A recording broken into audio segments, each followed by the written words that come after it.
Short eye. I don't know why you should be saying a thing like that. Oh boy. It's a funny thing. I just found out I've been booked in to do some appearances for the Celtic Society here in Florida. They want me to be their mascot. Really, they don't want me to be the mascot. They want, of course, Roscoe, the leprechaun, to be their mascot, um, along with his little friend, the puppet, who most people don't think is a puppet. But we'll be struggling along with various appearances for the Celtic Society at festivals around the state. But actually, I had to quit drinking last October. Haven't had a drink since. I've developed a nasty habit. I now drink tonic water with quinine and a slice of lime, which of course misses me gin. And I now have a cabinet under the sink of my kitchen that has probably a gallon of Irish whiskey. And every evening as I sit and open a book, I hear this accent that appears to be in my grandfather's voice saying, "Come to me, come to me. We've a wee bit of drinking to do, don't you know?"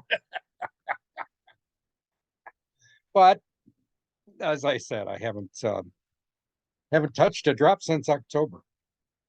So um, I keep trying to chug along and do my thing. Um, we're just trying to buy time. That's all. But stories about drinking in Florida. My mind always goes to a character that Frederick Remmington, the great artist of American cowboys. You may have seen pictures of his cowboys with a long, lean cowboy silhouetted against the sky, with his long legs actually hanging and his that down and his feet lower than the stirrups. He was the epitome of the cowboy. He was Bone Mizell. He was not in Texas. He was not in Oklahoma. He was not in Arizona or New Mexico. He was, in fact, in Florida. And as a Florida cow hunter, as they were known, because, the tradition in Florida was that unlike the traditions in Texas, where they came in with uh, guns and great ambition and stole cattle from the Spanish and then took over the land and raised great herds, the uh, Florida people came down from the north. They simply took over the land from the Native Americans, who were actually quite sparse, and they rounded up the wild cattle that roamed all over central and southern and even northern Florida that the Spanish had brought into St. Augustine when they occupied the fort. Those cattle had grown into huge, huge herds that roamed all over Florida. And so the early cow chasers established their homesteads and they chased down cows and they herded them off to either Jacksonville or usually down to Fort Myers, where they sold them to cattle brokers and they were shipped out either up north or to Cuba, which was the primary market for Florida cattle hunters.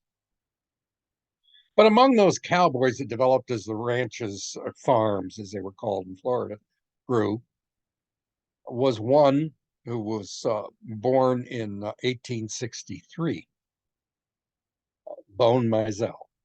He was 6'5" tall for any man in America, let alone in Florida. He was tall, he was lean, he was aggravatingly sarcastic, and at times considered mean. But he was funny. He was illiterate. In fact, one of the great stories around Bone is that he had tried to pass off a bill of sale for some cattle he had been accused of rustling by showing a receipt. Only the sheriff knew that Bone couldn't read or write and couldn't possibly have signed his name to it along with the seller and made it out. But that was Bone. And Bone was a notorious drinker, a carouser, a gambler, a man who could always make a buck and pay for his bar bill by playing poker. He was the epitome of the wild, wild West, uh, West Central Florida. He was a drunk of great standing, but a great, great cowboy.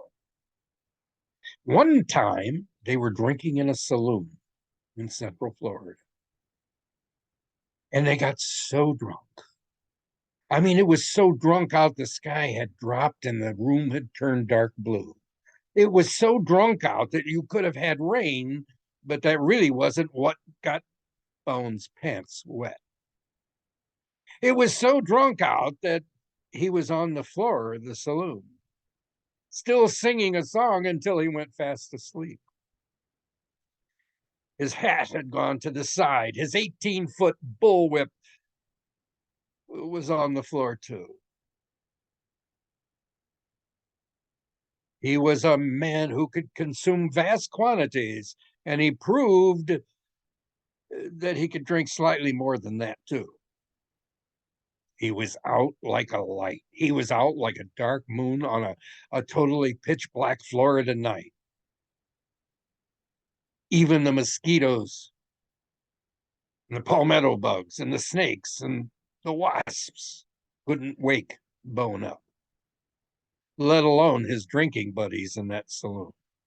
All of them roared and roared with laughter. And so they pushed him into a heap, loaded him on the back of his horse, a legendary horse, by the way, and trotted him off to the cemetery. There they laid him out on the ground amongst markers. They took with their hands the sand that around them and covered up most of Bone and let him lie until he could awake. And when he did, they were in hiding nearby, still drinking, still laughing. He thought that he was dead. And it took a lot more drinking to assure him that he was alive.